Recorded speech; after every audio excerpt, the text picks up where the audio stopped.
কালো গেঞ্জি গায়ে পুলিশের সামনে টান করে দাঁড়ায় আবু সাইদ।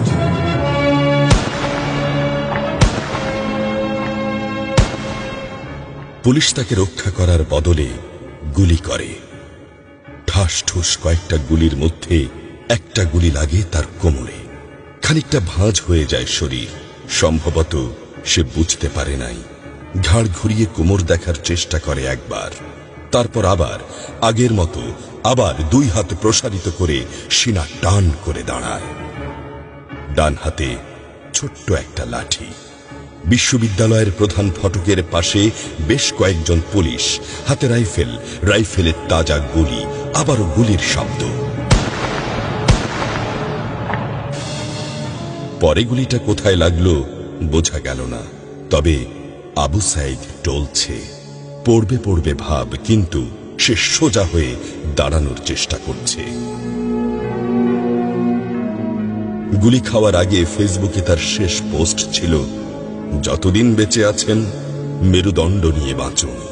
সেজন্যই হয়তো গুলি খাওয়ার পরও সোজা হয়ে দাঁড়াতে চাইছিল, কিন্তু পারছিল না। আবু সাইদের মেরুদণ্ড সোজা থাকলেও শরীরটা মাটির দিকে ক্রমশ ঝুলে পড়ছিল। সবুজ জামা পরা বন্ধু এগিয়ে আসে, পুলিশের গুলির ভয় ডর পাশে রেখে আবু সাইদকে ধরে। আরো দু একজন আসে, আবু সাইদকে হাসপাতালে নিতে হবে। আবু সাইদ হাঁটতে পারছে না, শরীর ছেড়ে দিচ্ছে। 4-5 জন হাত পা ধরে শূন্যে তোলে।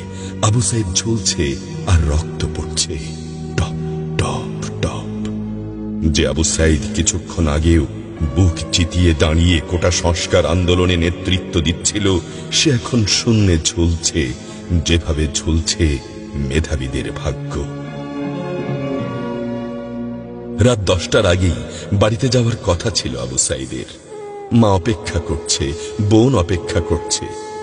তখনও তারা জানে না আবু সাইদের মৃত্যু সার্টিফিকেট লিখছে কর্তব্যরত ডাক্তার।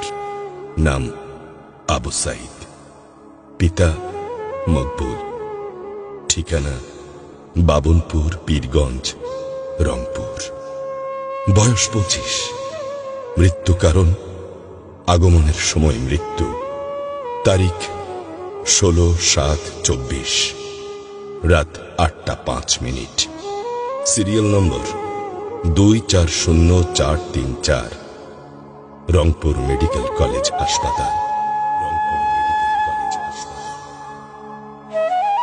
পরিবারের একমাত্র শিক্ষিত ছেলেটা খুন হয়ে গেছে। মা যখন জানল দুনিয়া কি আর ঠিক আছে তার কাছে, বিলাপ করে বলে, আমার ছেলেরে চাকরি না দিবি না দে, গুলি করলো কেন?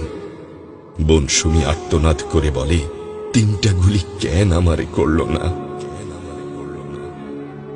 আবু সাইদ ফেসবুকে আরো লিখেছিল, যদি আজ শহীদ হই তবে আমার নিথর দেহটা রাজপথে ফেলে রাখবেন।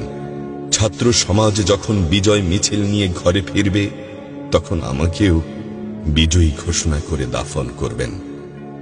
একজন পরাজিতের লাশ কখনো তার মা বাবা গ্রহণ করবে না।